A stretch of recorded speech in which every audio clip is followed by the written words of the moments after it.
তো বন্ধুরা দেখুন, আমটা পোড়ানো হচ্ছে।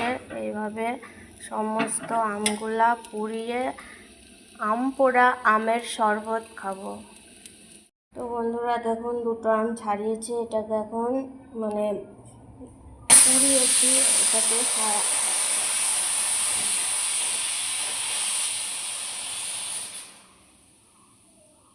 বন্ধুরা দেখুন, দুটো আম আমি পুড়িয়েছি, এটাকে ছাড়াবো। ছাড়িয়ে চটকে মেখে অনেক কিছু এর ভিতরে পড়বে, দিয়ে আমি শরবত করব।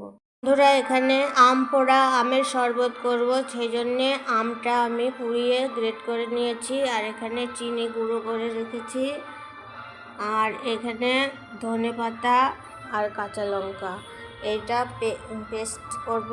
এগুলো সব একসঙ্গে পেস্ট করব। তো এর ভিতরে দেখুন, আমের কাঠ, দুটো লঙ্কা, আর এখানে দিয়েছি ধনেপাতা, আর এই যে দিচ্ছি চিনির গুঁড়ো।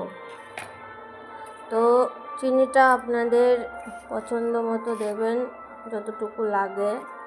তো চলুন, অনেকটাই দিয়েছি। এবার আমি এর ভিতরে দেব একটু লবণ।